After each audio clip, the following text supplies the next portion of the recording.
Boa noite, Urbana. Graça e paz. Como é que vocês estão?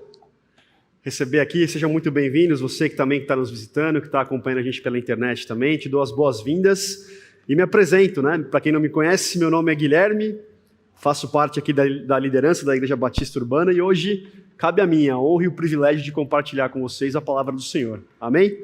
Eu queria convidar você a abrir a sua Bíblia no livro de 1 Reis, lá no capítulo 19. A gente vai ler uma porção considerável das Escrituras, então eu peço aí a sua atenção, peço a sua paciência nesse texto que a gente vai meditar nessa noite, continuando a nossa série sobre academia espiritual, a série que lida sobre as disciplinas espirituais que o Senhor deixou para nós na sua palavra, para que a gente possa ter ali, desenvolver musculatura espiritual, santidade, relacionamento, intimidade com Ele. Amém?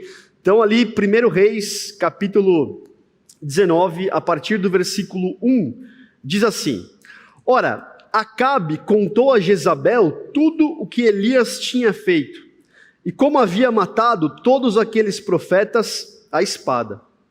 Por isso Jezabel mandou um mensageiro a Elias para dizer-lhe: que os deuses me castiguem com todo rigor, se amanhã, nesta hora, eu não fizer com a sua vida o que você fez com a deles. Elias teve medo e fugiu para salvar a vida. Em Berseba de Judá, ele deixou o seu servo e entrou no deserto, caminhando um dia. Chegou a um pé de giesta, sentou-se debaixo dele e orou, pedindo a morte. Já tive o bastante, Senhor, tira a minha vida. Não sou melhor do que os meus antepassados. Depois se deitou debaixo da árvore e dormiu. De repente, um anjo tocou nele e disse: levante-se e coma. Elias olhou ao redor e ali, junto à sua cabeça, havia um pão assado sobre brasas quentes e um jarro de água.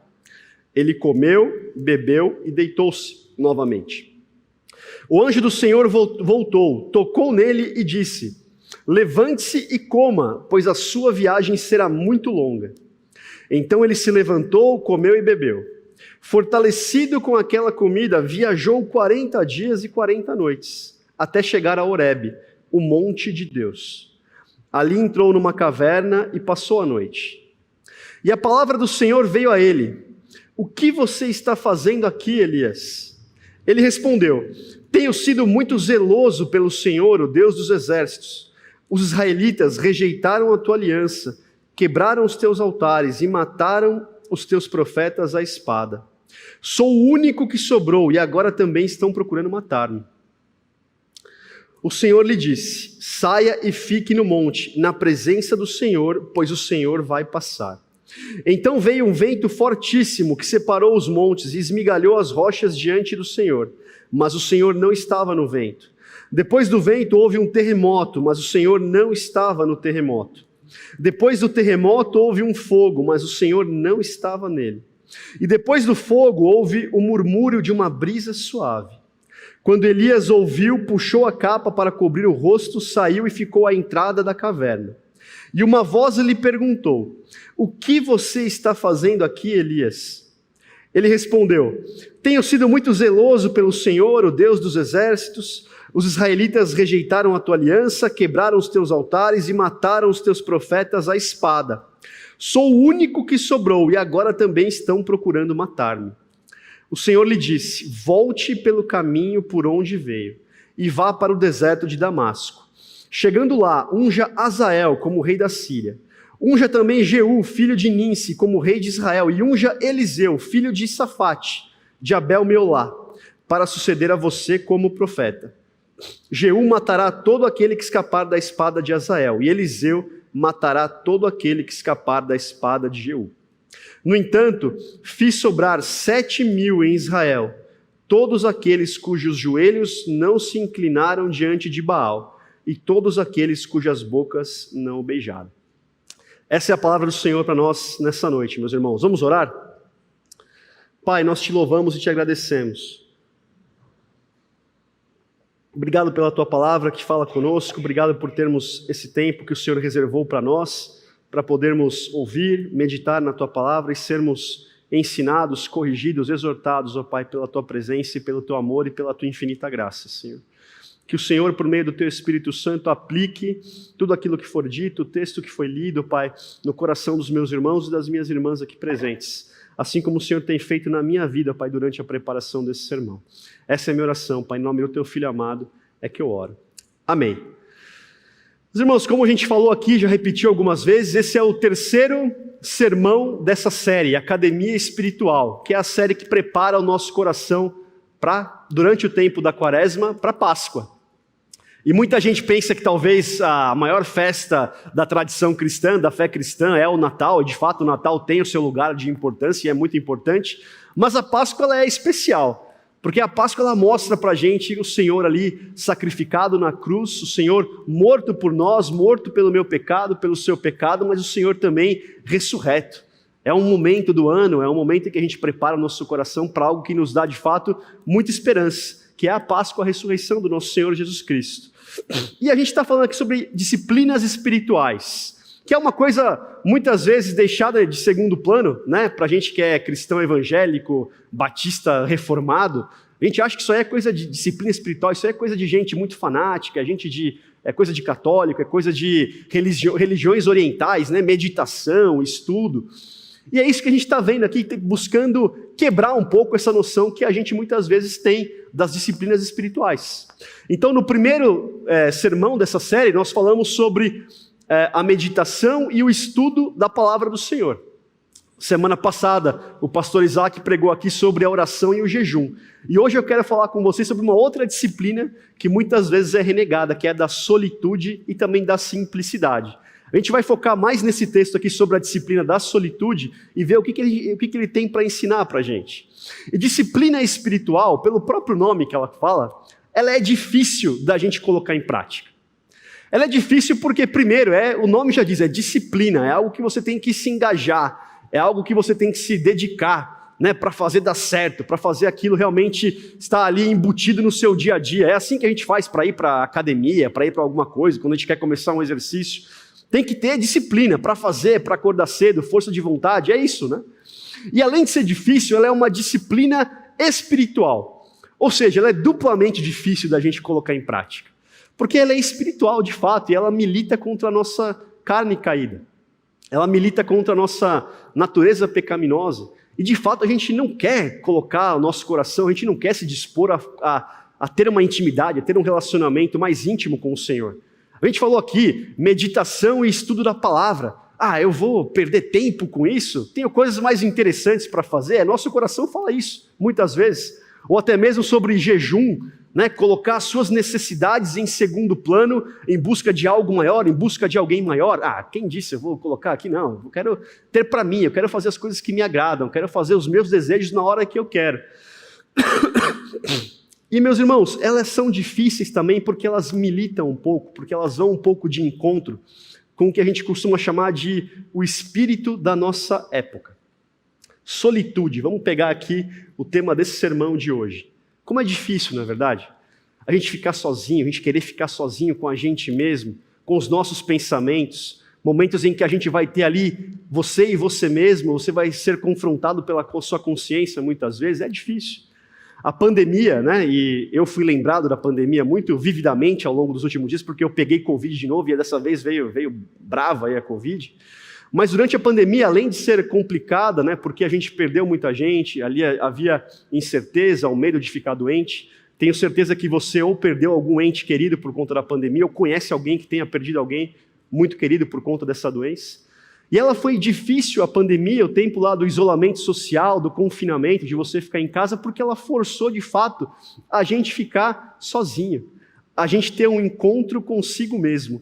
Isso, de fato, às vezes pode ser apavorante. Eu lembro, e eu fui revisitar essa pesquisa, preparando o sermão, em 2021, o Instituto de Pesquisa, a Ipsos, fez uma pesquisa e mostrou que mais da metade dos brasileiros tem o pavor de ficar sozinho. A gente não quer mais ficar sozinho, a gente não quer, e mesmo quando a gente tem algum momento ali, que a gente pode colocar o pensamento em ordem, colocar o pensamento no lugar, a gente quer abafar os ruídos do nosso próprio pensamento, seja com um podcast, fazendo algum outro tipo de atividade. Na semana passada eu fui no hospital, estava lá na sala de espera do pronto-socorro, E eu tenho tentado, eu também confesso que às vezes é difícil, mas tenho tentado usar menos o celular.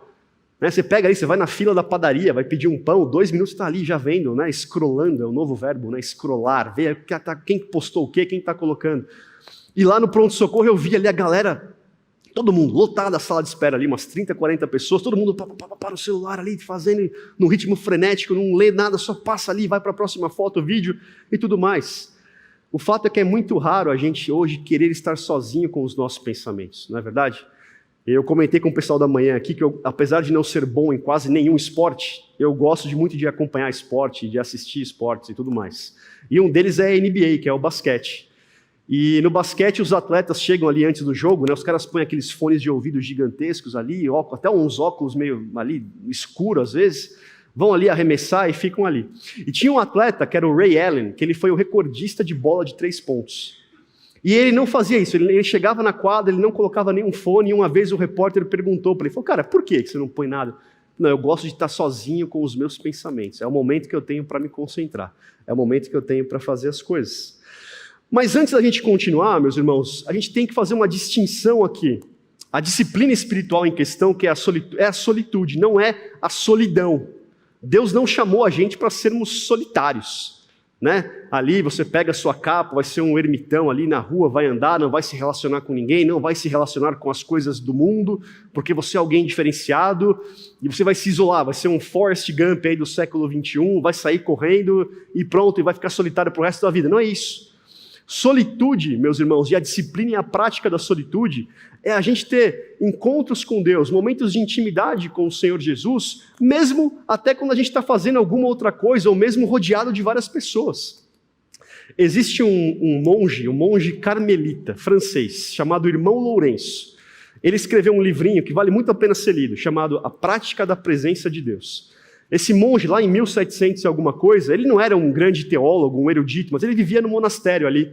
E ele era um cozinheiro, ele fazia a comida dos outros monges. E ele colocou um desafio para ele mesmo, eu quero viver minha vida 24 horas por dia, todos os minutos, todos os dias, todas as semanas, sempre vivendo com a consciência da presença de Deus. Olha, é um desafio. E ele, de fato, ele descreve no livro como ele buscou fazer isso, como ele falhou muitas vezes, mas como ele quis estar sempre na presença do Senhor, mesmo fazendo outras coisas, tendo a consciência de que eu estou diante de alguém maior do que eu. E a gente pode fazer isso, seja numa oração no metrô lotado, ali quando acorda, logo de manhã, antes de ir para o trabalho, de tomar o café, de se arrumar, seja, enfim, numa caminhada no parque, seja no chuveiro, até tomando banho. É possível ter momentos de solitude, e o Senhor nos fornece esses momentos para estarmos mais próximos dele. E, meus queridos, quem modela essa disciplina para a gente é o próprio Senhor Jesus. O que fala para a gente? Assim, o Senhor Jesus tinha a prática de praticar a disciplina da solitude. Ele inaugurou o seu ministério depois de ficar 40 dias no deserto. Antes de escolher os 12 discípulos, a Bíblia fala para a gente que Jesus saiu para um monte a fim de orar e passou a noite orando a Deus. Quando ele soube da morte de João Batista, Jesus se retirou do barco, em particular, a um lugar deserto. Após a primeira multiplicação dos pães, tendo despedido a multidão, subiu sozinho a um monte para orar. E depois de uma longa noite de trabalho, depois de curar muitos doentes e muitos enfermos, a Bíblia diz, de madrugada, quando ainda estava escuro, Jesus levantou-se, saiu de casa e foi a um lugar deserto, e ali orava. Então, disciplina espiritual, solitude, não é coisa de crente fanático, é coisa de crente que busca seguir ali os passos que o próprio Senhor Jesus ensinou para a gente ao longo do seu ministério. E, meus irmãos, a gente vai ver aqui no texto que a disciplina da solitude é uma disciplina às vezes difícil, porque nela Deus nos convida a ter um encontro pessoal com Ele. E nesse encontro pessoal com Ele, o Senhor vai fazer perguntas para a gente, Ele vai nos desafiar, Ele vai nos confrontar, Ele vai confrontar aquilo que a gente tem de mais precioso, de mais caro. Mas também nessa disciplina a gente vai crescer, vai amadurecer e vai ver o Senhor se revelando a nós. Amém?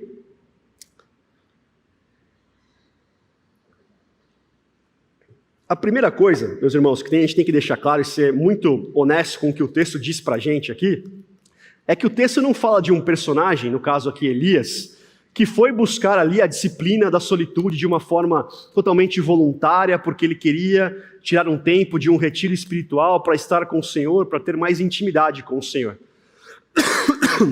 Não é isso. O texto fala para a gente que Elias teve medo. Ele teve medo e fugiu para salvar a vida. Elias, de fato, ele começou aqui na disciplina da solitude por conta do medo, por conta de uma aflição. A sua vida estava sob ameaça.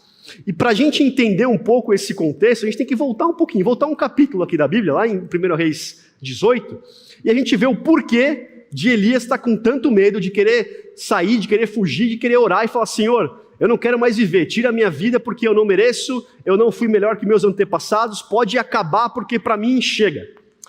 Como é que é o contexto da época aqui? A gente vê o reino de Israel dividido entre o reino do sul, o reino do norte, e o reino de Israel, de fato, aqui sendo governado por uma dupla de reis ali, né? Um casal, Acabe e Jezabel. Tem até uma novela aí da Jezabel, né? Fiquei sabendo que está rolando lá na Record e tudo mais. Acabe e Jezabel. E a Bíblia fala pra gente que Acabe, dentre todos os reis de Israel, ele foi o rei mais ímpio. Ele foi aquele cara que mais gostou de pecar, e que pecou mesmo, e que não tinha nenhum pudor em relação a isso. Esse era o homem, junto com a sua esposa Jezabel, que reinava sobre o reino do norte, o reino de Israel. E aí Elias chega, ele surge na história aqui da narrativa bíblica, e ele chega para Acabe e fala: Acabe, é o seguinte, vamos resolver essa parada. Se o Senhor é Deus, então a gente adora o Senhor como o verdadeiro Deus. Agora, se Baal, aí os seus ídolos são deuses de fato, que a gente adore os seus deuses. Chama todo o povo de Israel, vamos lá para o Monte Carmelo, que era um lugar de muita visibilidade. É a mesma coisa que hoje a gente chegar e falar: vamos lá para Paulista, que a gente vai fazer um negócio interessante ali para todo mundo ver. Chama a TV, chama a rádio, porque vai ser de bombar o negócio. Então Elias chega para Acabe e fala: chama os seus profetas. Quantos profetas são? 850, né? 450 profetas de Baal e mais 400 profetas de Azerá, que era uma outra deusa ali. Vamos lá para o Monte Carmelo que eu vou propor um desafio para vocês. E aí Elias sobe ao Monte Carmelo e chega para os profetas e fala: vamos fazer o seguinte, cada grupo aí pega um novilho, pega um cordeiro, mata o cordeiro, corta em pedaços e coloca no altar. Coloca no altar. Vocês clamam aí a Baal, clamem ao seu Deus, e eu vou clamar ao meu Deus. O Deus que responder com fogo do alto e consumir aqui o novilho, esse é o Deus, certo? Combinado? Os caras pensaram: tá fácil, né? 850 contra 1, rapidinho a gente resolve essa parada. E Elias dá uma colher de chá para eles. Eles falam: olha, pode começar vocês, já que vocês são muitos, comecem aí na frente. E aí o texto fala pra gente que eles ficam ali, adorando, clamando por Baal, a manhã inteira. Chega no meio do dia, nada, não tem nenhuma resposta do céu. Elias até zomba desses profetas, fala: clama mais alto aí, porque talvez o Deus de vocês está dormindo, talvez ele foi viajar, ele não está ouvindo muito bem, já é meio velhinho, né? Então, aumenta aí o som porque está precisando. Eles continuam lá, clamam mais alto, começam a se chicotear, a se mutilar ali, tal. Durante o dia todo nada acontece. E aí Elias chega e fala: vamos lá então, vamos resolver isso aqui. Ele faz uma oração muito simples. Ele fala: Senhor, para que todos saibam que só o Senhor é Deus, e que foi no teu nome, Senhor, e por tua ordem que eu mandei fazer essas coisas, responde com fogo do céu, Senhor. E na mesma hora, vem o fogo do céu, consome ali o holocausto, consome o novilho, consome até a água que Elias tinha mandado colocar, jogar água ainda, né? Elias foi meio exibido, não, já põe água aí, porque a água o fogo vai acabar com a água também. E de fato foi isso. E aí quando isso acontece, Elias vai lá e manda prender e matar todos os profetas de Baal à espada. E aí acontece isso, né? Que a gente acabou de ler. Acabe, ele conta para Jezabel o que aconteceu, e Jezabel ameaça Elias, fala: Elias, que os deuses, né, que os meus deuses, os deuses dela ali, me punam se eu não fizer com você o mesmo que você fez com os profetas. Você está com a sua cabeça vai rodar, Elias, sua cabeça está a prêmio, eu vou atrás de você, eu vou matar você como você matou os profetas. E aí, nesse contexto todo, que Elias tinha acabado de presenciar um milagre de Deus, ele foge, com medo, vai para o deserto. E meus irmãos, desculpem, é no deserto que Elias ele é confrontado, porque até então ele achou que era difícil, né? Confrontar os profetas de Baal, confrontar ali quase 1000 profetas. Era difícil, né? Pedir para Deus enviar fogo do céu. Mas aqui no deserto, na solitude do deserto, ele é confrontado pelo verdadeiro Deus. E esse verdadeiro Deus confronta Elias de uma forma muito simples, por 2 vezes, com 2 perguntas. 2 perguntas muito diretas. Ele pergunta para Elias: Elias, o que você está fazendo aqui? Elias, o que você está fazendo aqui? E note que são duas perguntas e Elias responde a essas duas perguntas da mesmíssima forma, é o mesmíssimo texto. Por exemplo, no versículo 14 diz assim: tenho sido muito zeloso pelo Senhor, o Deus dos exércitos. Os israelitas rejeitaram a tua aliança, quebraram os teus altares e mataram os teus profetas à espada. Sou o único que sobrou e agora também estão procurando matar-me. É a mesma resposta que Elias dá para as duas vezes que Deus pergunta a ele. E notem, são respostas parecidas, certo? Idênticas. Mas são respostas que não respondem o que Deus perguntou para Elias. Elias, o que você está fazendo aqui, meu camarada? Tenho sido muito zeloso pelo Senhor, o Deus dos exércitos, ele vai com aquele discurso, mas ele não respondeu o que Deus estava perguntando para ele. E meus irmãos, eu falei, a disciplina da solitude, muitas vezes ela é difícil, porque é nela que Deus vai nos confrontar. É nela que Deus vai fazer perguntas difíceis para a gente. E aí a gente vai ter que dar um jeito de responder para Deus, porque Deus de fato conhece o nosso coração. Podem ser perguntas, por exemplo, por que você trata as pessoas do seu trabalho melhor do que você trata a sua esposa e os seus filhos? Ou pode ser uma pergunta, por que você mente para ser aceito pelas pessoas? Ou pode ser uma pergunta, por que você continua acessando esses sites aí que você acessa? Ou por que você continua vindo para a igreja, se a igreja de fato, o seu evangelho não faz nenhuma diferença para a sua vida? Perguntas que o Senhor vai fazer para nós, perguntas incômodas. Lá onde está ali, onde está pegando, onde está doendo, é ali que o Senhor vai colocar o dedo na ferida para tratar eu e você. Meus irmãos, com perguntas, com um confrontamento cheio de graça e cheio de amor, mas é um confrontamento com o Deus verdadeiro. E aí a nossa tendência é fazer como Elias, né? É dar aquela resposta meio ensaboada, falar, não Senhor, às vezes a gente se compara com os outros, né? Elias fala, eu sou o único que sobrou aqui, ninguém está mais nem aí para você, Senhor, mas eu estou aqui, eu estou te servindo, né? Me comparo com os outros. Ou eu exagero os meus méritos, né? Achando que pelo meu mérito eu posso, né, fazer que Deus tenha dosinha de mim, você é uma pessoa boa de fato, então tudo bem, você pecou, então está tudo certo. Ou às vezes a gente até mente mesmo, distorce a realidade. Elias fez isso aqui, ele fala assim, olha Senhor, eu fui o único que sobrou. Mentira. Mentira, porque também aqui um capítulo antes, Elias ele tem um encontro com uma espécie de administrador do palácio real, Obadias. E Obadias era um homem temente a Deus, e diante do fato de Jezabel e Acabe estarem matando todos os profetas de Deus, Obadias fala para Elias, olha, eu aqui estou escondendo 100 profetas do Senhor, 50 em cada caverna, e eu vou lá secretamente, coloco o meu pescoço a risco e dou comida, dou pão, dou água para essas pessoas. Elias sabia que ele não era o único que tinha sobrado, tinha pelo menos mais 100 ali, mas ele fala assim, eu sou o único que sobrou e eu estou aqui, eu estou fazendo aqui a sua obra. Tentativa de responder com coisas que, de fato, não é essa a resposta que o Senhor está buscando, meus irmãos. Elias ele teve um confronto com os reis de Israel, teve um confronto com os profetas de Baal e os profetas de Azerá, 850 pessoas, mas aqui ele estava sendo confrontado por o Deus vivo e verdadeiro, e aí o bicho pega um pouco. Meus irmãos, a gente na solitude também, nós somos relembrados que Deus ele é um Deus relacional, é um Deus que quer ter um relacionamento íntimo com a gente, um relacionamento de proximidade com a gente. E, na verdade, é isso que a gente vê aqui, porque Elias tinha acabado de presenciar um fato muito maravilhoso da parte de Deus, que foi fogo descer do céu, consumir ali o holocausto, e ali ele, contra 850 profetas, sair vitorioso de uma situação assim. Mas, logo depois disso, ele estava aqui no fundo do poço, foi do alto para baixo muito rápido. O mesmo Elias que foi lá, pega os profetas, mata cada um a espada, só o Senhor é Deus, fogo desceu do céu. Logo depois ele está fugindo, com medo, para salvar a própria vida por causa da ameaça de uma mulher, da rainha de Jezabel. E ele está orando, Senhor, não aguento mais viver assim. Eu mereço morrer, eu quero acabar. Chega para mim, chega o meu ministério, chega. E o que a gente aprende com isso é que muitas vezes a gente quer buscar só aquela coisa espetacular da parte de Deus.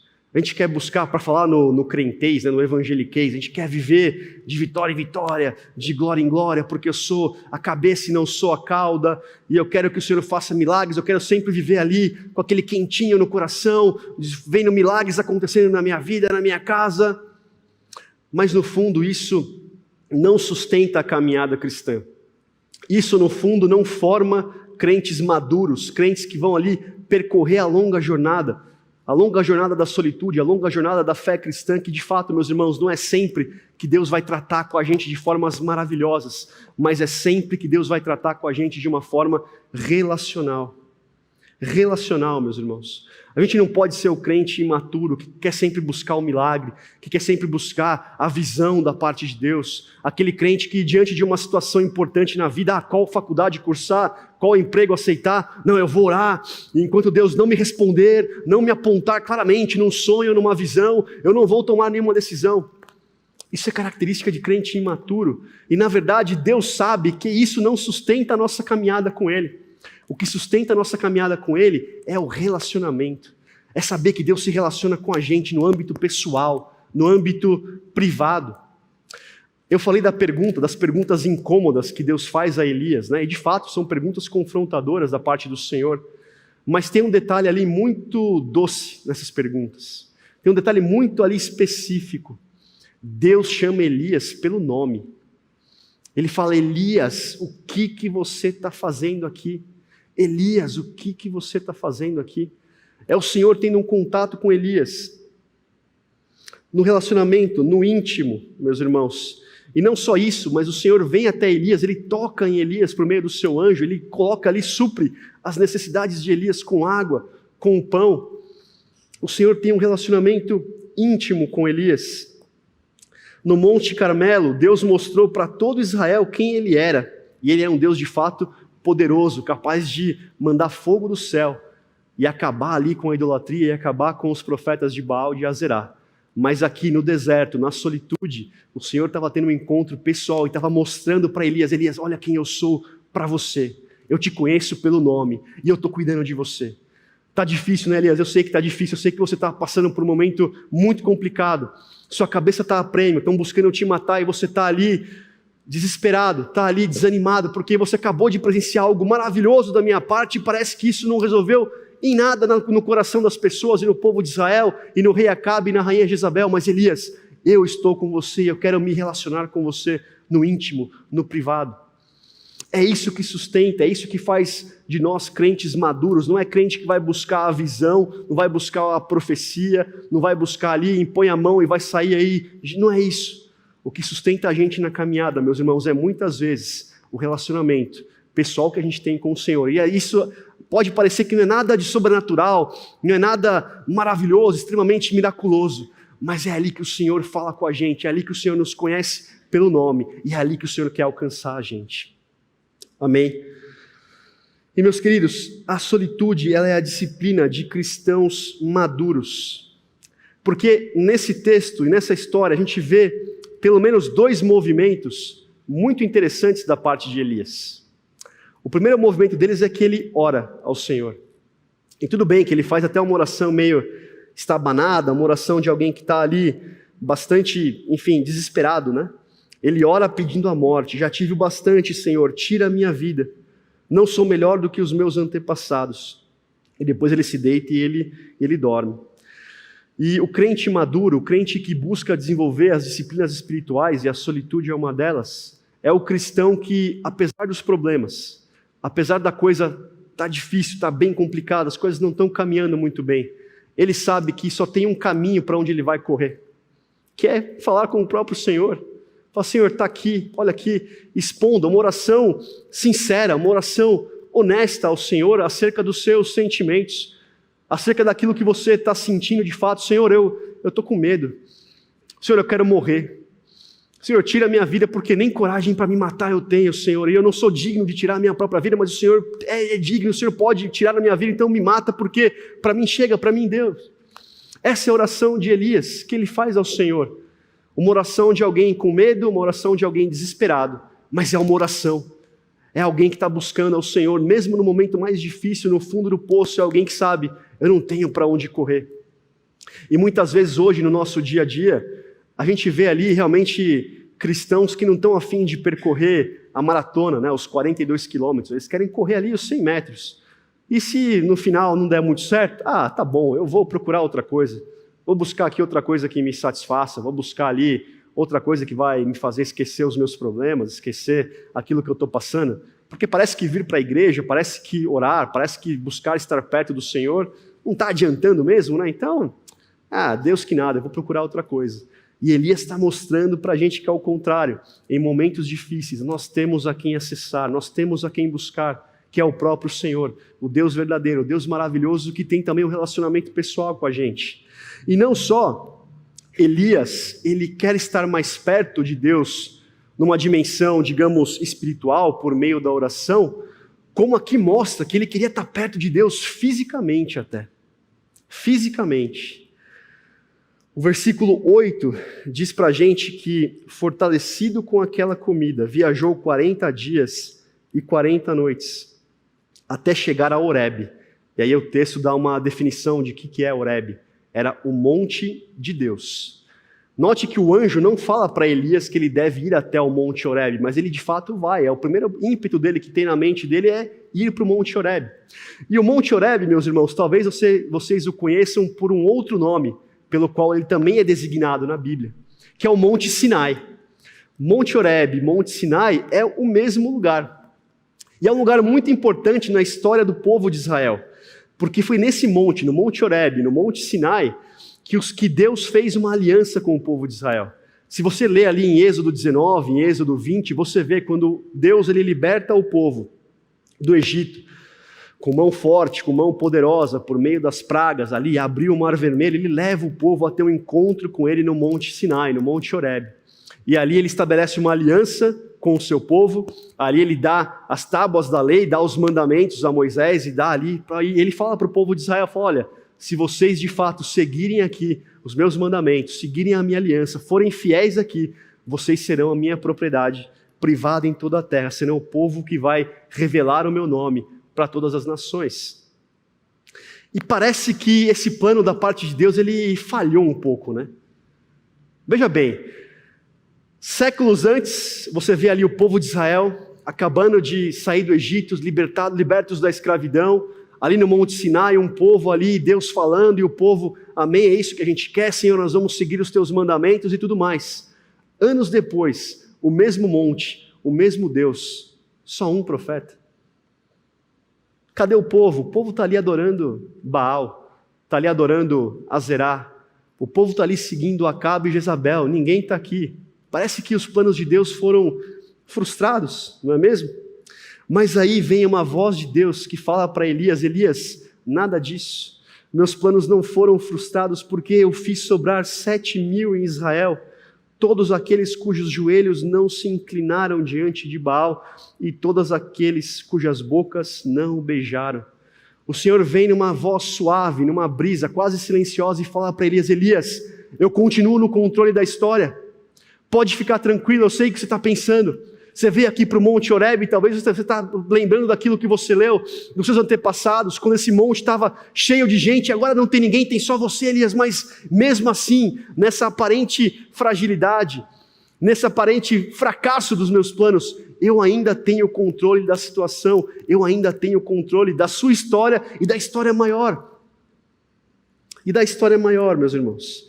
E por fim, caminhando já para o final do sermão, a disciplina da solitude, assim como qualquer disciplina espiritual, ela não é um fim em si mesmo. Ela não é um escapismo gospel. Não é uma forma, um remedinho, uma pílula que você vai tomar para esquecer os seus problemas, para esquecer o seu casamento que está indo por água abaixo, para esquecer ali que o seu filho está se envolvendo com drogas. Não é isso, meus irmãos, não é isso. Não é um escapismo. A disciplina espiritual, a disciplina da solitude, algo que a gente pratica, que a gente coloca em prática, para ter um momento de intimidade com o Senhor, para sermos fortalecidos pelo Senhor, para adquirirmos musculatura espiritual, para de fato enfrentar essa realidade, transformados e cheios de confiança. Porque note que Deus fala para Elias, olha, Elias, você quer morrer, você quer que eu tire a sua vida? Nada disso, Elias. Volte pelo caminho por onde você veio. Vá para o deserto de Damasco e ali faça isso, faça aquilo, faça isso, Elias. Eu estou no controle da história e eu quero te usar ainda para que os meus planos sejam cumpridos no povo de Israel. Não é um escapismo, não é você ir ali, eu vou ser um monge no monastério porque eu quero esquecer tudo de ruim, de triste na minha vida, não. O crente maduro, o crente que se engaja em disciplinas espirituais, é o crente que vai buscar a ajuda do Senhor, mesmo em momentos difíceis, para enfrentar realidades difíceis. E a gente sabe, eu não preciso falar porque essa é a nossa realidade, o mundo muitas vezes ele é cruel, e ele vai colocar a gente sempre para baixo, ele vai fazer com que a gente duvide da nossa fé, duvide da nossa identidade como filhos de Deus, mas na verdade as disciplinas mostram para a gente que o crente maduro, ele vai até o Senhor, ele busca ter um relacionamento íntimo com o Senhor para enfrentar as adversidades. E tem um grande paradoxo nessa questão, porque quanto mais eu me relaciono pessoalmente com Deus, mais eu entendo que, na verdade, o Evangelho, toda a história da salvação, não é sobre mim, não é sobre eu individualmente. É incrível isso, né? Eu me relaciono com o Senhor no âmbito íntimo, no âmbito relacional, mas eu entendo que é maior do que eu faço parte de algo muito maior. O Senhor fala para Elias, volte ali, cumpra o seu papel, unja tal rei, porque eles servirão ao meu propósito, e além de você, Elias, eu também tenho 7.000 ali que eu separei, um povo que eu preservei para dar continuidade aos meus planos. Não é só sobre mim, quanto mais eu me relaciono com o Senhor, eu tenho a certeza, eu tenho a noção, Senhor, eu estou aqui, eu sou parte importante, sim, mas de um pequeno microcosmo daquilo que o Senhor está fazendo, e que honra é fazer parte disso, Senhor. E meus irmãos, um detalhe muito interessante desse texto, é a maneira e as várias maneiras que o Senhor se revela a Elias. Fala que vem um vento forte que separou os montes e esmigalhou as rochas diante do Senhor, mas o Senhor não estava no vento. Depois do vento houve um terremoto, mas o Senhor não estava no terremoto. Depois do terremoto houve um fogo, mas o Senhor não estava nele. E depois do fogo houve um murmúrio de uma brisa suave. E foi ali que Deus conversou, foi ali que Deus falou com Elias, e foi assim que Deus se revelou a Elias, por meio de uma brisa suave.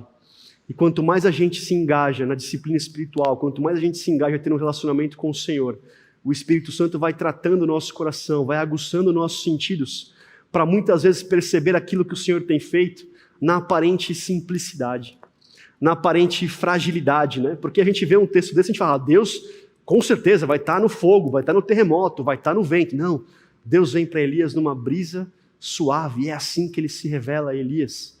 É assim que ele se revela a Elias pelo nome, numa brisa suave.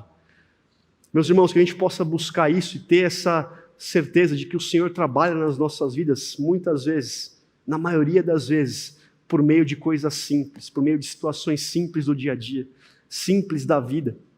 E aí você vê Deus agindo, não é ali com o vento, com o estrondo, com o barulho forte, fazendo aquela coisa maravilhosa. E sim, Deus pode fazer isso, mas Deus opera na nossa vida por meio de aparentes simplicidades e aparentes fragilidades.